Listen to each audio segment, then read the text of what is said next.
నెల నెలా కట్టే ఈఎంఐలు ఇంకా తగ్గనున్నాయి. ఆల్రెడీ లోన్ తీసుకొని వాటికి ఈఎంఐ కడుతూ ఉన్నా కూడా ఈ కొత్తగా వచ్చే ఈఎంఐ పాలసీ తగ్గిన ఈఎంఐలు కట్టే విధంగా అవకాశం కల్పిస్తుంది. దీనికి సంబంధించిన అప్డేట్స్ ఈ వీడియోలో చూద్దాం. దేశ ఆర్థిక వ్యవస్థకు ఊరటనిచ్చే విధంగా ఒక కీలక నిర్ణయం తీసుకుంది Reserve Bank of India. Repo రేట్ని 25 బేసిస్ పాయింట్లు తగ్గిస్తూ ఆర్బీఐ మానిటరీ పాలసీ కమిటీ కీలక ప్రకటన చేసింది. దీనివల్ల రెపో రేట్ ఇప్పుడు 5.25% తగ్గింది. దేశంలో ద్రవ్యోల్బణం తగ్గుతూ ఉండడంతో వడ్డీ రేట్లను తగ్గించేందుకు ఆర్బీఐ ముందుకు వచ్చింది. ఈ నిర్ణయం హోమ్ లోన్ తీసుకునే వాళ్లకు భారీగా శుభవార్తగా మారనుంది. కొత్తగా ఇంటి కోసం లోన్ తీసుకునే వాళ్లకు మాత్రమే కాకుండా ఇప్పటికే రుణం తీసుకున్న వాళ్లకు కూడా ఈ ఈఎంఐలో గణనీయమైన తగ్గుదల కనిపించనుంది. రెపో రేట్ తగ్గడంతో బ్యాంక్స్ ఇంకా నాన్ బ్యాంకింగ్ ఫైనాన్స్ కంపెనీలు 0.25% వరకు వడ్డీ తగ్గించే అవకాశం ఉంది. దీంతో ఈఎంఐలు తగ్గుతాయి, రుణభారము తగ్గుతుంది.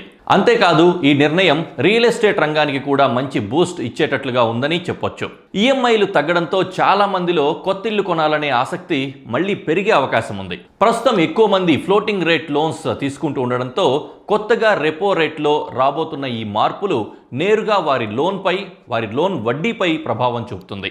అసలు ఈ ఈఎంఐ ఎలా తగ్గుతుంది? దీనికి సంబంధించిన ఒక ఎగ్జాంపుల్ చూస్తే, ప్రస్తుతం ఉదాహరణకు ఒక 50 లక్షల రూపాయల హోమ్ లోన్ తీసుకున్న వాళ్ళు 20 ఏళ్ల పాటు తీసుకున్నారనుకుంటే 8% వడ్డీతో ఈఎంఐ 41,822 రూపాయలు వస్తుంది.